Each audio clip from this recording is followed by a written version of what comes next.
గ్రంథం 19వ అధ్యాయము 16వ వచనం చూసుకున్నట్లుగైతే దేవుడు ఏం చెప్తున్నాడండి?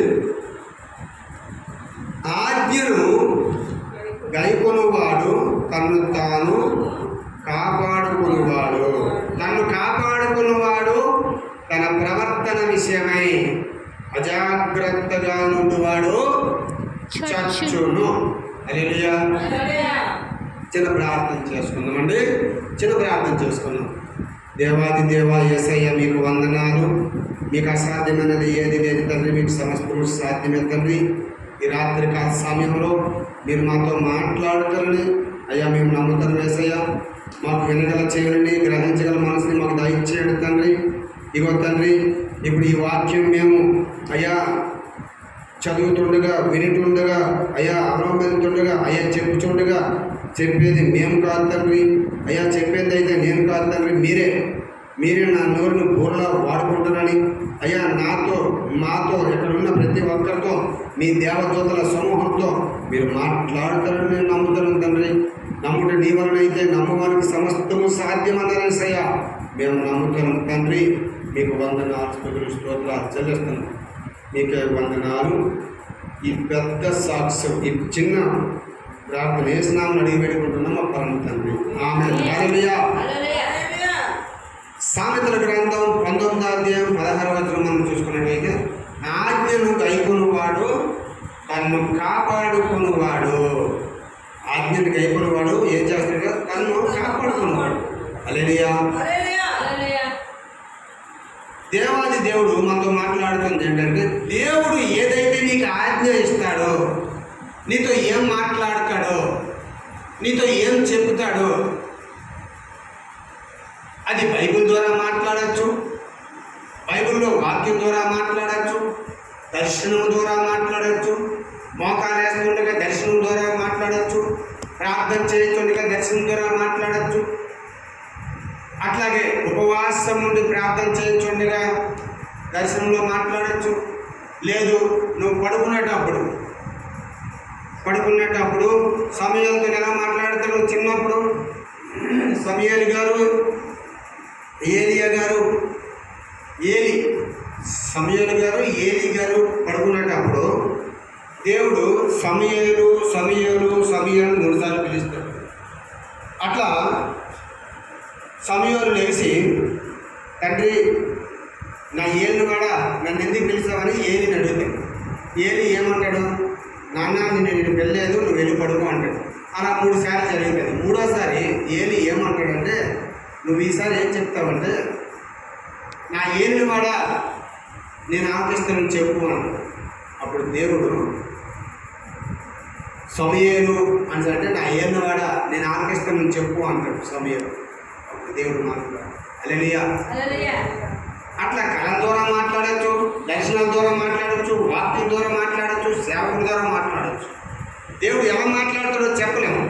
అట్లా ఆయన ఆజ్ఞ ఇచ్చినప్పుడు దాన్ని గైకొన్నవాడు తను తాను కాపాడుకుంటాడు. ఆ ఆజ్ఞని ఎప్పుడైతే నువ్వు అలవాటు పరుచుకుంటావో, ఆ ఆజ్ఞని నువ్వు ఎప్పుడైతే అనుమతిస్తావో, దాని ప్రకారం నువ్వు ఎప్పుడైతే నడుచుకుంటావో నిన్ను నువ్వు కాపాడుకుంటావు. ఎట్లా కాపాడుకుంటావు?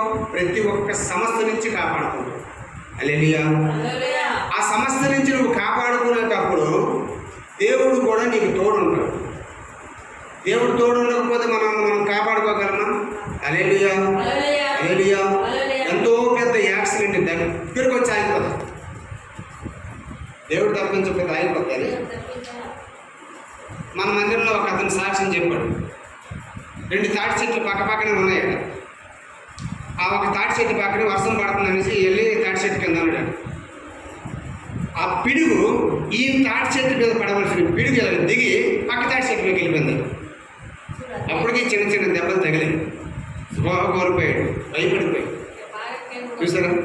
దేవుడు మహాకృప కాదు. ఆ తాటి చెట్టు మీద పెడితే ఆయన బూడిదైపోతుంది. హల్లెలూయా.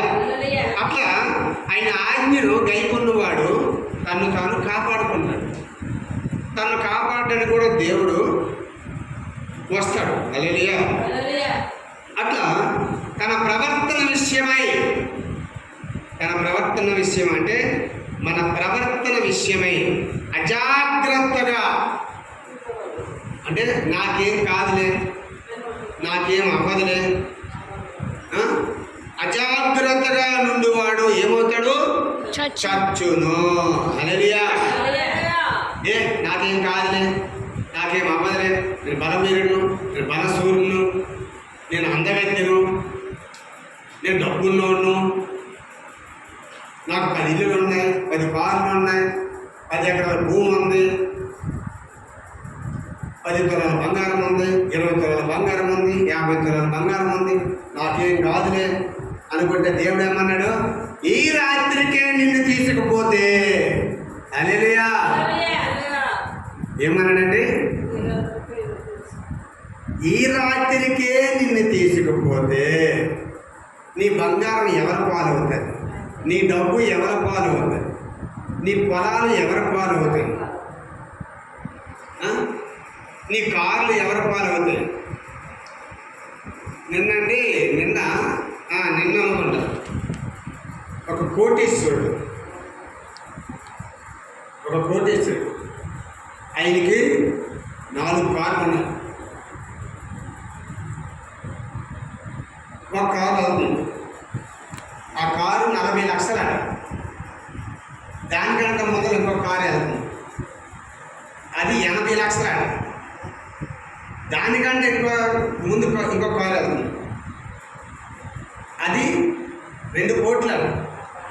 దానికంటే ముందు ఇంకొక కారు వెళ్తుంది, 4,50,00,000.